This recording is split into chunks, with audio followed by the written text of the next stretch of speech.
So if either of them show up, we've got it. Okay, ready then? Okay, I'm going to call this meeting of the City of Salem Legislative Subcommittee to order. Present are Bennett. Hoy. Councilor Phillips. Great. Okay, and staff to be recognized, I guess. Martin or Justin, what do you got? Well, thank you, Mr. Mayor, councilors, and staff. Welcome to the late May post-election legislative update.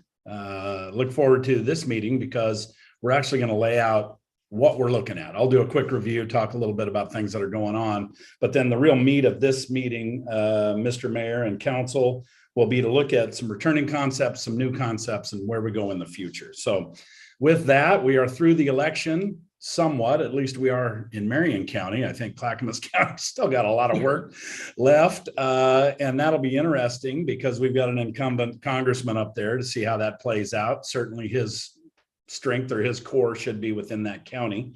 And then, of course, we got who we thought getting out of this primary in terms of the Salem delegation. We'll have an interesting race with Senator Patterson and Representative Raquel Moore Green, both really good friends of the city. Should be an interesting race. And we've got some others in newer districts, as everybody knows. So this will be an interesting election cycle and one that I'll do my best to keep folks up to speed on those. But as I've told you before, comments from your government relations specialist in May, June, and July of an election year are kind of worth what they're worth. Not much. So anyway, but I'll try to keep you guys in the loop on what's going on there. We had a good revenue forecast. People have probably heard. I haven't combed all the way through it. I don't know if Courtney and Josh have been all the way through it. But that being said, obviously revenues are up. There's the expectation of a massive kicker. Again, regardless of your personal politics, the kicker is a very interesting thing. And then finally, coming out of that revenue forecast, the legislature should have quite a bit of revenue in order for folks to work with that body. So I'm encouraged by that. As we all know, at the end of this year and the end of this election cycle, our very own Senate president will be moving into retirement. And we've been very, very fortunate in a very leadership-driven legislative body to have one of our own in that role. That being said, I think we've got really good members within our delegation, and these positive revenue flows should really do well for some of the big projects that we still have. We talked a little bit last meeting about shifting our focus from finance and revenue and big projects into a little more of the policy side. I think with the revenue that we're looking at and potential availability of revenues, we still continue to push for funding. I think that should still be one of our real mainstays and main objectives in working with the legislature. So that's what's been happening. Calendar, I think all you folks have the calendar within your last report, but a few key dates. Obviously, June 1 through 3 will be legislative days. We've got another revenue forecast at the end of August. We'll see legislative days again in late September. We will have the election on the 8th and then another revenue forecast. And that's really, as we talk through these new concepts and we talk through some of our old concepts, that's really what we want to plan around, kind of those September legislative days. And then right after the election, when we get that revenue forecast, and then we've got a couple quick deadlines in terms of pre-session filing, et cetera. So staff and I will be working hard to make sure we've got those proposals in and make sure that we're communicating that with our own delegation and the rest of the legislature in that really condensed time frame from the election to that second Monday in 2023. And then finally, Mr. Mayor and councilors, I've been meeting with a group of my colleagues, kind of the OR7 group, they are calling themselves in terms of advocacy. We're sitting around sharing information right now. We certainly don't have any finalized concepts or agendas. that we bring to that table, but things that we are able to work on in common. I'm sitting through those meetings and we are working together. Some of the topics that have been discussed and the list that has come out so far, I know Kristen will be with a group of city managers on Monday, and I think Courtney's going to be there as well. But some of the topics that have come out of those conversations have been homeless packages, bills, funding, things we've been working on already. Emergency shelters, talking about the statute there. The RV issue, we did not bring that up, but other municipalities are facing that. Obviously, always worried about unfunded mandates. Transportation issues are on the table. Economic development issues. Ballot measure 110, folks want to take a look at that. As always, property tax reform, SDCs, those types of issues, task force and cybersecurity stuff that I know our staff within their own individual work groups and with their colleagues from the other cities will be looking at. So that's kind of the early laundry list out of that group. And I will continue meeting with those folks. You guys have always heard me say, I do appreciate having a sounding board within our colleagues, but we also need to really be careful and make sure that nobody's advocating our position on behalf of the city other than us. So, Mr. Mayor, you've been through that with the education community. I always like to keep ourselves separate so we don't just all get logged into, oh, the cities are okay with this, the cities are okay with that, when it might just be Eugene or Springfield that's okay with that. So we will pay particular attention to this advocacy group. And I know Kristen will be there in terms of city manager and Courtney to be able to keep us all in the loop. But we really still like to advocate individually to make sure that we're touching our delegation and to make sure the legislature as a whole understands this is Salem's position. I love ringing the bell with multiple colleagues all working on the same issue. You get more bites at the apple that way, but at the end of the day, it's really important for me as your representative to make sure that people understand Salem's view and not just the view of the League of Cities or the Association of Counties, but what specifically the city wants. So that's it, Mr. Mayor, for my quick update. And I think we'll shift gears or segue into the new concepts to consider for 23. Courtney, did I miss anything? Sorry, Councilor Hoy. Are there? Yeah, there we go. Thanks. I would just mention one additional thing, and that's that we funded CAMS 3, which is going to be meaning that the Capitol is going to be under construction for the next 3 years, doing the rest of the project.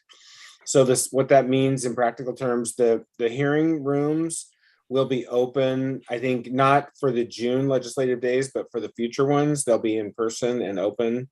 The hearings rooms will, but the Senate chambers is going to be closed for a long time. They're looking for a new home. And there's some talk that they might share the House chambers or they might go off campus. So I don't think they've found a home yet. A lot of the offices that are traditionally in the office or in the building have been moved across the street. There is a permanent relocation of the speaker's office. It will be switching places with the chief clerk's office, and that'll be permanent. So the clerk's office will no longer be right there behind the rostrum. It'll be where the chief clerk has been. And so it's an interesting move. Not everybody's super excited about it, but that's the way it's going to be. I can give some inside commentary another time. But anyway, so those are some logistics changes that are happening. The entire basement is torn up, it's closed, and will be inaccessible for the next couple of years, down with room 50 and the cafe, all of those things. It's all completely gutted now. Wow. They've been working hard to, get all those lobbyists out of the building. At Finally some point, got you out, didn't they? we went from outside the Senate years ago, Yeah. right? When you were there, Mr. Mayor, We were outside the house for a while. Now we're in the basement. I think we'll be in a tent at some point. Maybe. No, we found a new office location for you guys. It's out off of South Commercial, a few miles somewhere. I'm not sure where. Maybe where Commercial and Liberty split, somewhere out there. A little past that. That'll be very way past Kugler. Okay, that'll be great. Oh boy, what a interesting time for sure. Where'd they move the clerk? Where'd they move the chief clerk? The clerk will be going where the speaker's office used to be. Oh, I see what you're saying. They're just flip-flopping. Okay. is I think actually the better. idea is that the clerk is a nonpartisan position. That'll be right there. So it'll be neutral territory. Yeah, sure. There was always kind of with that speaker's office, as you know, Councillor Hoy, there was always a pretty good buffer to keep folks like myself away, because it's right off the floor. And obviously we have rules about being anywhere near the floor. So this will be a little more accessible, much like the majority leader's office, because you've got that essentially that lounge right outside of the floor. So that's probably better for us, not so much for you electeds, but that'll be good. Just more interesting stuff coming down the pike. Yep. Okay. I love it. Hey, one more thing, Mr. Mayor. In conversations with my colleagues, I asked last week about, do we think 2023 is a transportation package session? And kind of the thought among folks are there will be some around the outsides, but it's probably either 25 or even 27. And that wouldn't be uncommon, since we had that huge statewide transportation package in 2017. Wouldn't be uncommon to be 10 years out for the next big transportation package. That being said, I just wanted to make sure to mention that, because as everybody knows, it takes a lot of time, especially for big projects. It takes multiple sessions. So starting the work now to educate our elected officials in the legislature to the importance of some of the transportation projects in and around our area is absolutely key. So whether that's in 23 with some nibbles, 25 with a whole package, or even 27 with a package, it's critical that we start that education process now and make sure that people have that on their radar screens of what our city's needs are when it comes to transportation. So, Justin, is there any discussion of a mental health session? I mean, we are really in need of both some capital spending as well as some dollars or some other configuration, but this missing mental health component in state services is really There's a ton of money fundamental. sitting. There's a ton of money right now sitting at the state waiting to address this. That the last two sessions have been allocated, and they just don't have the money out the door yet. It's a mess. Or they don't have the capacity to get out, or are they just incompetent? Well, that's not a fair question to you, but The money's not out the door yet. It's been a couple of yeah, years. that's a You draw your long own time. conclusions. Chris, Does it include, Chris, you know this stuff, does it include the kind of programs that we really need at the local level? There is money there for local facilities, yes. But is it state facilities, or we'll build you a facility and then you guys figure out how to pay for it? Well, it is money coming to the local government, to counties. And then I think the question is the operations piece of it. Yeah, is there any chance there would be, understanding the counties, but in the case of the cities that are large enough to really mess with it, does it also include money like for Portland, Salem, Eugene, Medford, Bend? Does it help the cities specifically? Not with a direct allocation, but we would benefit from any services that the other governments provided. Yeah. But no, not directly. I think it'd be worth at least talking about it among your colleagues, Justin, to figure out if there's a way to get some targeted money. I worry about this use of the county. We've been through the use of the counties, and they flubbed it after the sessions where they began closing the whole system down and turning it over to the counties. They never seemed to understand how to take that and run. They just thought you were just going to get a check or something like that. And I just wonder if it would be for at least our needs and for the larger cities that actually face substantial homeless problems, if it wouldn't be better to get ourselves in line for a certain share of this directly, so we can actually make things happen in case our county government doesn't, which has happened. I'm not suggesting now is the problem, but they've really been trying. But I just wonder if that might not be at least looking at what other cities think. It is definitely top of mind, Mr. Mayor. So even though we didn't have specifics to put on the list yet in terms of this, Kristen wants to hear out what the city managers and Oh, sure. Courtney are going to hear that out. But it was certainly top of our concepts, mental health services, and it was certainly top of mind with everybody else. So I think everybody's got that way of thinking, even though it's not on a specific list yet. The feedback was definitely everybody has that same point of view. Well, it creates, and particularly in a county like ours, with the number of cities we have, and the way the county operates politically, and any county operates politically, you can really set yourself up to end up at the bottom of the list. Well, you're big enough to take care of yourself. Well, we're not, or this wouldn't be an issue. So anyway, I'm just interested in how the distribution occurs.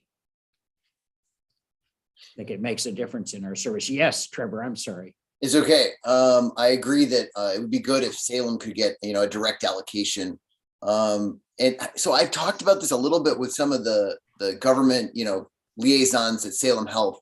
Is this the bucket of money that's like maybe 130 million for mental health? And is it kind of supposed to also be a housing component towards it?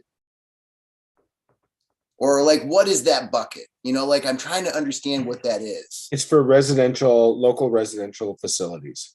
I So wouldn't call it's it not- housing.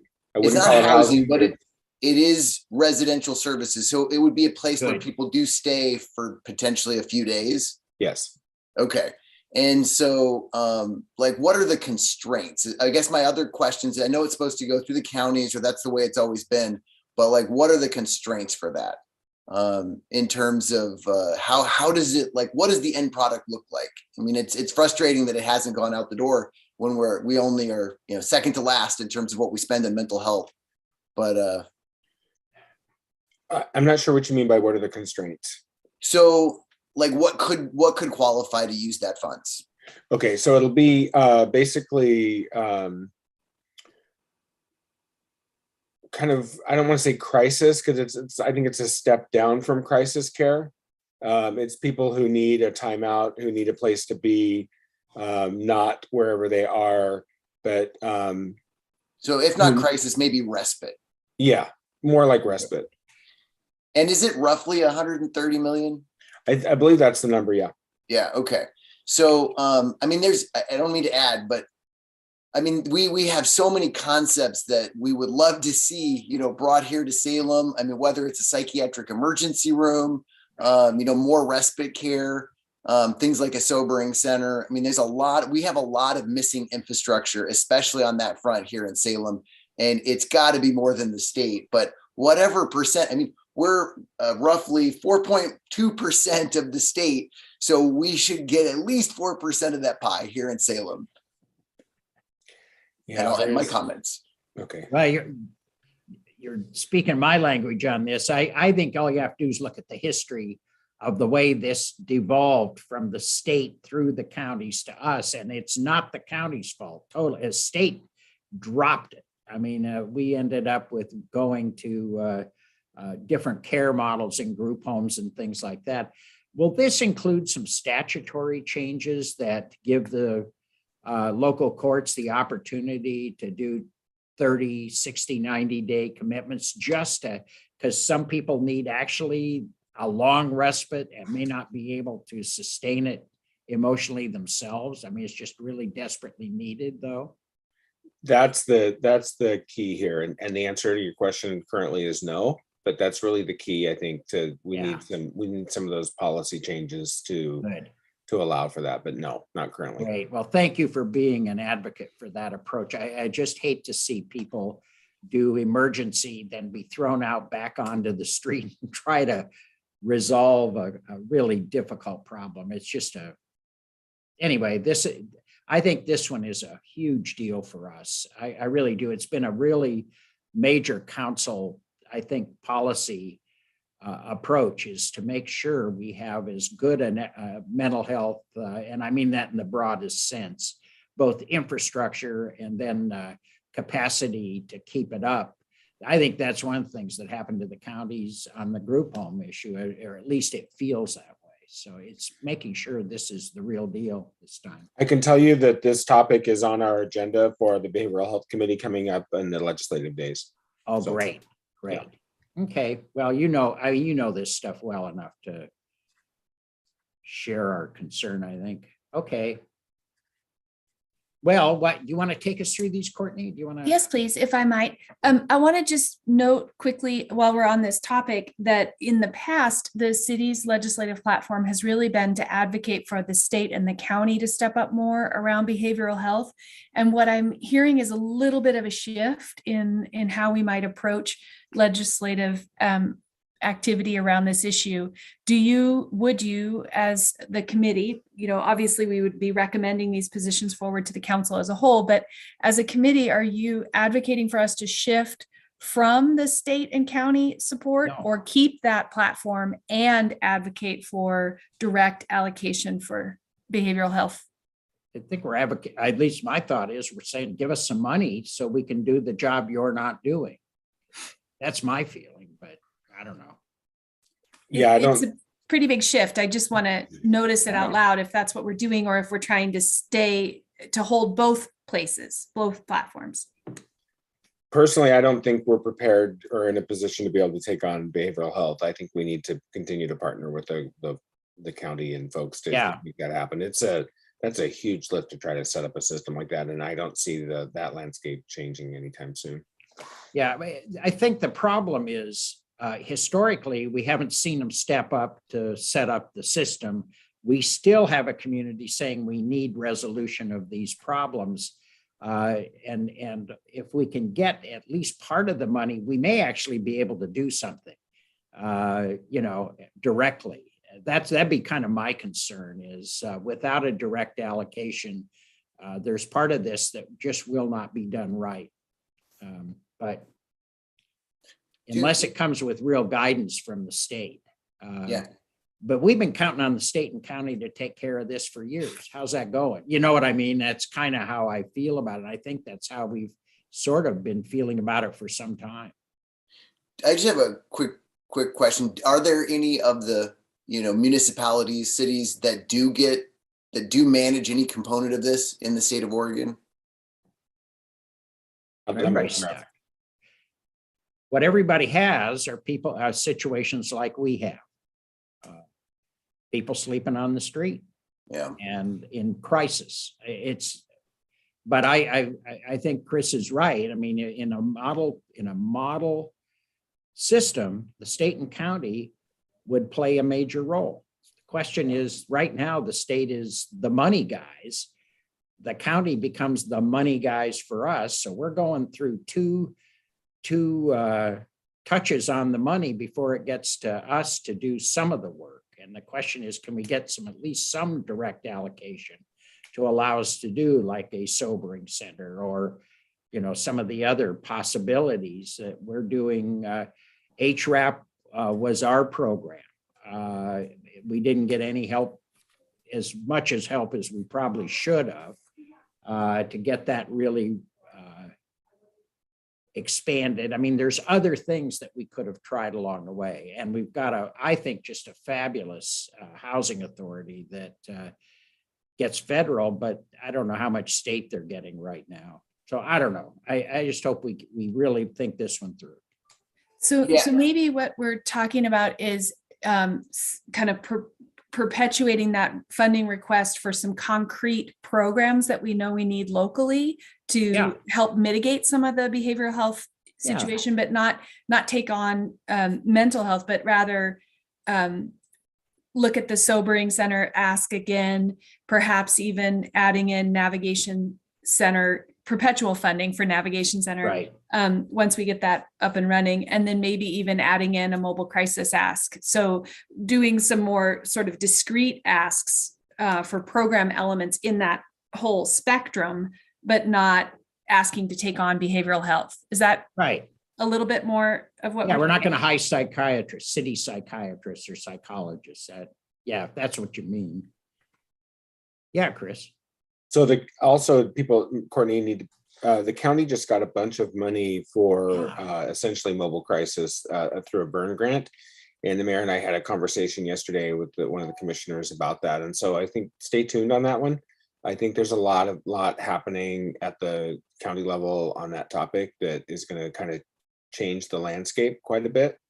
Mhm. Don't know enough details yet to speak in more, more plainly about it, but there's a lot going on with that in that arena right now. Okay, Just so for Sorry. new guy question, what is the sum of money that our local counties have that they could give to something like a mobile? Like, is it 500,000? Is it 2 million? Like, what I is think they just got 20, was it 20 million? was something like that. It It was was a big huge number. amount It's of a big money number. Okay. for their, so they may well over the next year or two establish a far more robust program, and that's what they're talking about. And that starts to give you, okay, here's, I think as they do that, you start to see how it'll be distributed. And I'm thinking of just making sure we get some cash for some of the programs that we do that are more innovative for Yeah. us, not for them, not for a broad county-wide program or their mental health responsibilities or any of that. Excellent. Understood. Thank you so much for the time. The other things before you are listed under section 3 of the agenda, and the returning concepts section is really sort of reflecting back on some of the priorities that we had talked about. I don't remember, it was after the last session and before we got ready to start this conversation. As a committee, you'd expressed interest in returning to the payment in lieu of and the affordable housing fix and the photo radar fix. And so I've just listed those and attached the concepts as they were pitched in 22 and 2019. And so I'm presuming that those are part of the platform you'd like to pursue coming forward. And then there are 2 other ideas. I listed them under new concepts only because I couldn't really recall when they came to me and from whence they did. But there are 2 topics. The first is this idea of recreational vehicle demolition, finding some mechanism through which we could collect resources and then make them available for demolition. As you all know, it's so complicated and expensive. Nicole, out of Justin's office, pointed to me Senate Bill 466. It was from the 21 session, and it actually spoke to this idea. It came out of Senator Thompson and Hood River, and it was intended to create a funding mechanism and an account in the State Highway Fund through which ODOT would distribute for demolition. And it wasn't quite clear to me which person could apply for reimbursement, but it sounded like something that we might want to modify or alter to try to ensure that the city can recuperate some of the cost of demolition of these vehicles, transport and demolition of these abandoned vehicles. And so if you'd like, we can modify that, look at that as a platform from which to launch an effort there.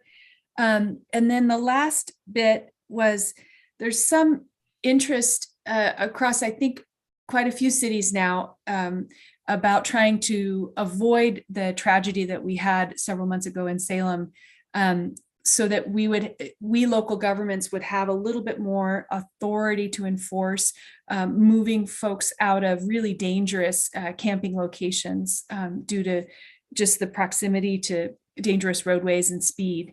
And so that's something that might take shape, and we just wanted to sort of introduce it and see if you would be willing to spend some of our political capital on that issue as well. Yeah. In fact, I wonder about just confining it to dangerous camping is somehow developing a relationship, a broader relationship between cities and ODOT on their right-of-way, use of their right-of-way for camping in certain kinds of contexts, or however it would be, palatable to everybody. But dangerous might create some question as to what's dangerous. I mean, I'm looking at some of the stuff we look at, and there's some that's like nuts. Their tent opens onto a roadway. I mean, it doesn't make sense. But I wonder if it shouldn't be broader. I don't know. I mean, I hope you look at it as many ways as you can. Yes, we could do distance from roadway, speed of the roadway, any number of things, but I think what you're suggesting is regardless of ownership of the right of way. Oh, yeah. It should, yes, okay. Okay, I think the more dangerous situations here, we've been able to control it here inside the city within a certain amount, but ODOT, we just don't have any control over at this point. We have to pretty much negotiate it with them, is what it feels like. Are they doing stuff like that, Chris? I mean, Portland's had some issues are there bills like that already in? I'm not aware of any bills. I know that Portland has a specific agreement with ODOT. I'm not aware of any bills yet. Okay, but there is that specific agreement. Might be a good basis for you to get a hold of that. If you may already have it, Mhm. but Yeah, taking a look at that and seeing if there's a way to codify that, or at least codify the need for ODOT to negotiate with its local cities or something, Yeah, I just don't want to take on the burden No, from exactly. them. I don't want to remove the burden from them and put it on us, Yeah. It's where it gives us the chance to say go, or to tell them to get on the ball here. Because Okay. under a bridge is not dangerous, but it might be unhealthy. I mean, it's how broad can you make this thing? Not using our specific, where you need a drunk guy driving at 70 miles an hour to develop a dangerous standard or something.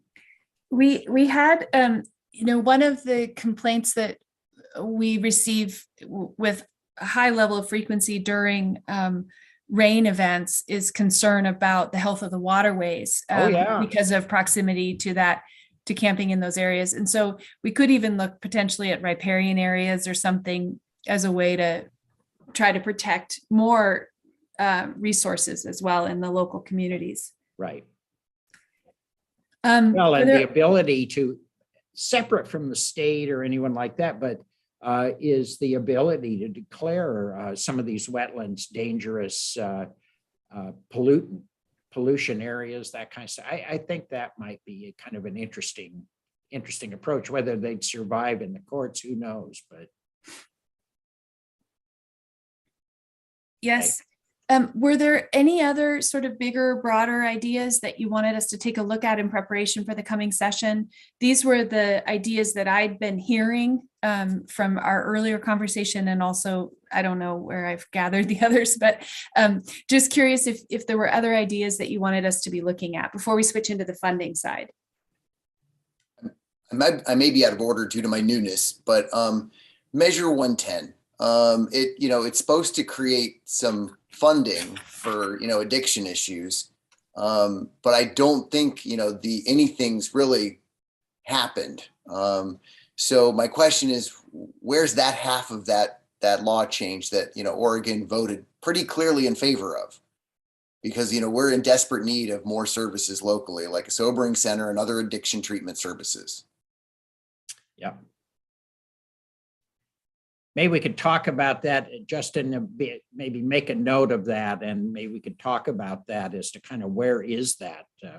How is that, just as a look at the state's funding capacity and the different silos they put that funding into, and what our access looks like to get at those. Is there something we should be doing to open the gate on some of these funds?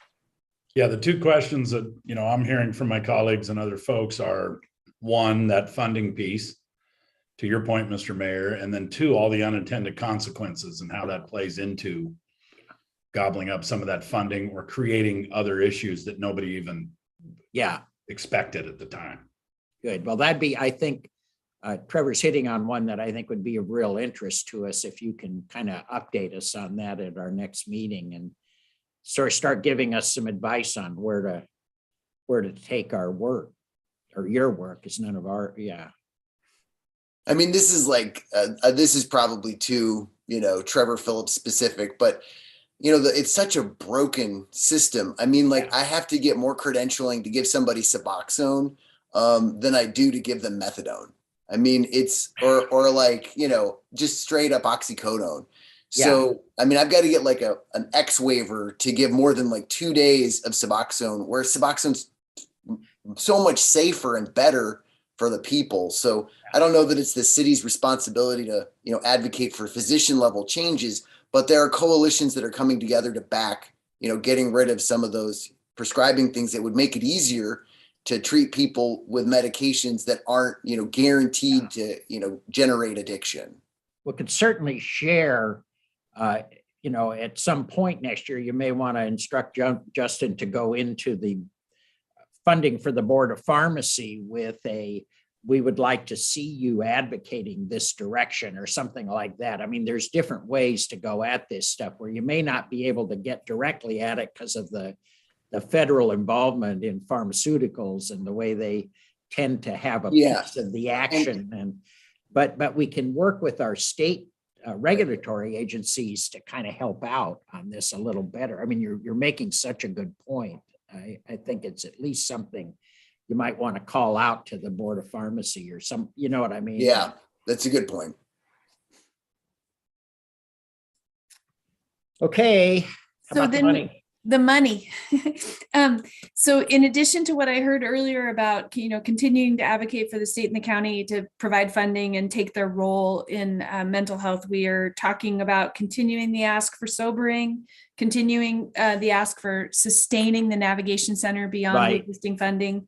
And then we'll follow up on the mobile crisis, as you suggested, in the Measure 110. And then the one that I had listed is the River Road slide mitigation, which is one of the projects that we were looking at in the bond engagement steering committee, but took out because it was something we could look at in a more regional emergency transportation network way. And so that's the one project I thought we could look at for possibly funding through legislative advocacy. Were there other projects? Do you have any hesitation about including that one on the list? Do you have other things you want to advocate for in terms of funding? Well, I'd like to, just a thought, because I don't think we'll ever see federal funding for it, is get some additional money for McGilchrist, or at least getting some launch on McGilchrist. I don't know. Is the McGilchrist portion of the bond, does that cover every cost involved with that thing? Yes, it does. It completes the last bit. It does finish it. Okay. What about funding for the airport with this Fly Salem thing? Is there anything anyone's interested in doing? I think there's quite a bit we would need to do to bring the airport into a ready state. 2.5 million, I think, on the terminal alone. Do you want to be ready for that, or what? I don't know. We could certainly put that in the mix. If there's anything just to look at. Yeah, nothing else to kind of take a look at. It's, I think getting it on the agenda begins, or, work with John and Kristen as to what the need looks like as they talk with TSA. But my understanding is we're starting to look in the millions, and I think that would be the kind of thing we'd have to go to the state for help on that. And there are certainly lots of reasons we could lobby it. So, yeah, Trevor. Thank you, Mayor. Trying to lower my hand. It's moving. There we go. So this may be like not in the correct priority, but as a Ward 3 counselor, I'm getting a lot of emails recently on the concept of a bike pedestrian bridge over Highway 22. The main issue that's so expensive is the Cordon Road where it goes over Highway 22 is a death trap. Like, it's dangerous for cars, and there's no way for pedestrians or bikes to go across that safely. So I've sent some emails out to Julie. I'm trying to get an understanding of, is there a plan to put a unique bike pedestrian path? I think it would be further west of where Cordon Road goes over Highway 22. And if it's only, 3.5 million, that area that's south of Highway 22 in Ward 3 is totally isolated. There's no way for them to get north, and the schools are to the north. So I don't know if it fits in, like, when you score things out for the biggest bang for the buck. I'm not sure it's at the top of the list, but I wouldn't be surprised if it was pretty high up. I think that crossing, the overpass is on the list of the projects that are either funded or about to be funded. So It's been, it's on the list. I mean, they've got it drawn up. There's a whole bunch of, what we may want to do is, and you're doing the right thing, is talk with Julie and get a sense of where ODOT is on this and what their design looks like. Does it include the kind of pedestrian bicycle crossing portion to it? This has been going on for just a heck of a long time. Yeah. You're in the right place to really do some advocacy for it on SCATs. And I think that, but it's getting a look at that design, and I can't remember it. I do know there's kind of where parts of it are because there've been some discussion of other projects in that area, but that's where I'd go take a look anyway. And Chris, when you said it's on the list, like, do you think it's on the CIP, or what are we saying? What list? The county list of projects that and I think it's on the SCATS list. It's not a city thing at all. It's the SCATS list has the bridge, Cordon Road, and it's always in like the top 3 or 5, but it's like designed to never actually happen because it's by far the most expensive in the top 3 or 5. That's not the Aurora Donald exchange. I mean, to update that exchange where Cordon Road goes over, it's like 30 to 50 million. Yeah, it's an ODOT project as well. And we're looking at as you're hearing from Justin, they're starting to look out in time at some of like a major transportation package. That may be one place for it. How I think, well, it'd certainly be interesting to get a cost estimate and see how far along Julie could get it, because you're going to have to work with the county at some point. Yeah, no doubt. Yeah. Good luck. I'll wish you the best.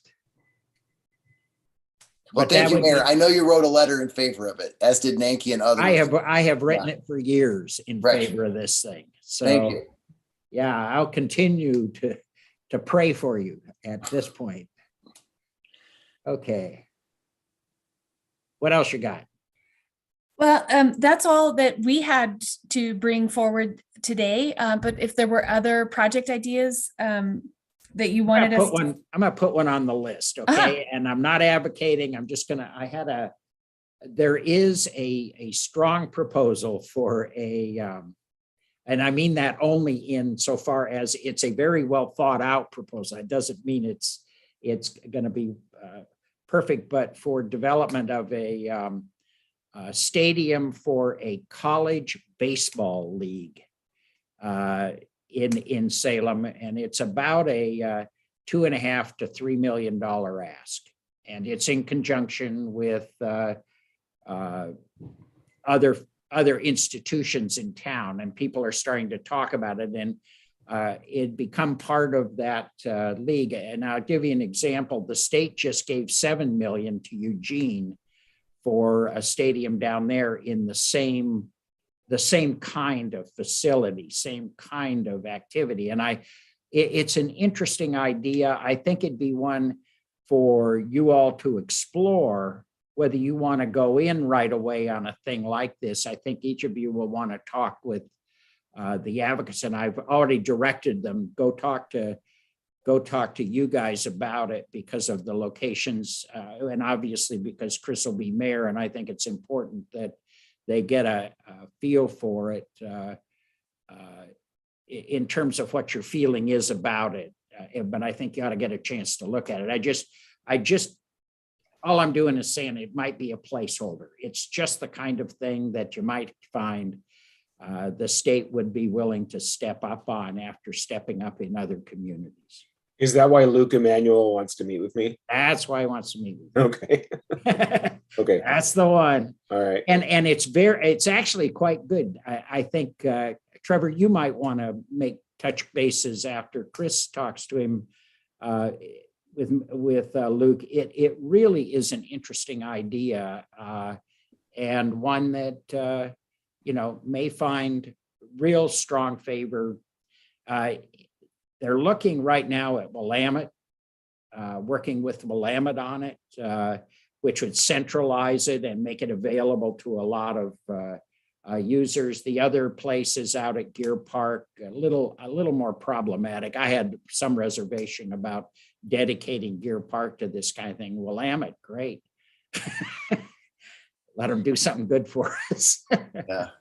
Yeah, I'm totally up to meet with them. Are we not allowed to meet together, like at the same time? Oh, you can meet however you want to. You may want to, but I think Chris is going to, I was really concerned that they sit down with, it's in his ward, it's in his house district, and he's going to be mayor. I mean, totally. Ought to start there, I thought. I'm definitely up to meet with him. I thought it was nice of him to talk to me, but that's not that will be long after I'm gone. So. Now, I will point out to you, your lobbyist is a former professional player? Yeah, I mean, he knows the language. He's really a knowledgeable guy on baseball. And he's a pickleball aficionado. Yeah, that's the other one. We don't have enough pickleball courts, vaguely have enough pickleball courts. It's unbelievable. Fastest growing sport in the country. And we're resisting pickleball courts. So if we could talk the state into solving it, because we'll never talk those guys over in Public Works to buy into it, as far as I can tell. They're just putting them up one at a time begrudgingly. So, Ward 3 has the best pickleball courts at Salem, Tennis. All out of Illahee? No, the Illahee is in Ward 7. Salem, Tennis and Swim. But yeah, excellent. Okay. Yeah. It's Ward 3. I'm just plugging Ward 3. Ward 6 has no pickleball courts, period, ever. Yeah. Pickleball. Yeah. It hasn't come to Northeast much yet. If I could just interject, I did remember one thing. Yes. There's the possibility, based on the conversation at the work session on Monday night about the community bond, there's a possibility that the Peace Plaza element may shift to a below bond priority because there's so much competition for those great resources if we're successful. And so I wondered, we did advocate last session for Peace Plaza improvements. We could dust those off and add those back into our lobbying if that's okay. Great. I think we need to repackage it a little bit and like rebrand it a little bit and talk about a public square, or you know what I mean? Yeah. Because it's Peace really Plaza is pretty specific. Yeah. I mean, I think it's a real community gathering place potential, and I think we need to really market it that way. Yeah, and use it that way. Yes. It's never been bought as that kind of a space. Right, because it kind of had that weird fountain right in the middle of it that kind of breaks it up. You mean the art installation? I've been told that whole thing is an art installation. The piles of concrete, yes. Those dangerous pieces of concrete and that really attractive metal thing. Yeah. We have been talking about the Peace Plaza package as a way to activate the space and bring more greenery back into it. And there are some ideas that I've seen sketched out about putting some food trucks in there and just making it a lot more active. And so that's certainly the way we can continue to appeal for funding for that. So we'll put the Peace Plaza project in. So in sum then on the money side, and I'm just including the state and the county funding and role in mental health as part of that. But the funding for local sobering, the funding to sustain the navigation center into the future, the River Road slide mitigation, some funding for the airport, particularly the terminal, which is where I think FAA isn't a possibility for grants. And then the Peace Plaza public square idea. So those are the primary funding ideas. It sounds like Cordon's already moving, and Councillor Phillips, if you wish, I can make contacts and get that information for you, but it sounds like you're already in I might need some help coordinating because I'm new enough to like MWAC and SCATs that I've sent some emails, but I'm trying to remember like, wait, when is my next time I need to say something? Okay.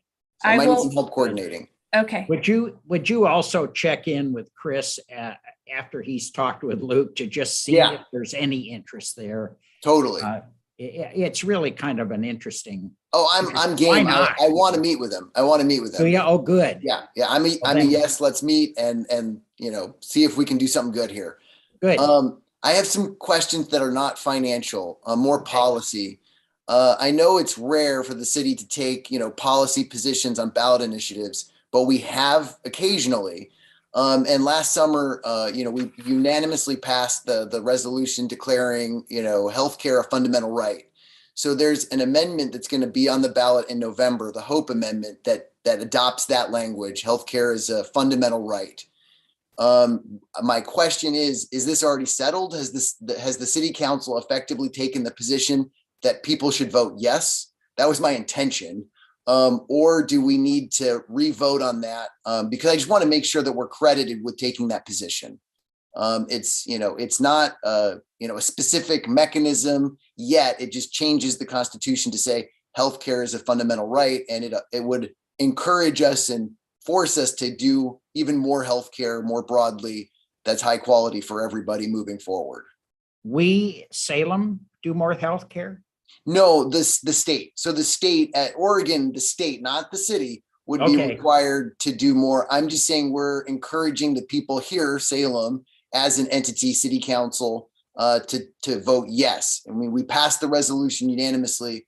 So I'm just curious, like, have I done enough, or do I need to do another motion to achieve that? I know that we don't like weighing in on these things, but it's a big deal, matters a lot to me, and we did already pass that resolution. So I don't know if it's supposed to go through the subcommittee or how it's supposed to move forward. I don't know. We haven't done it very often.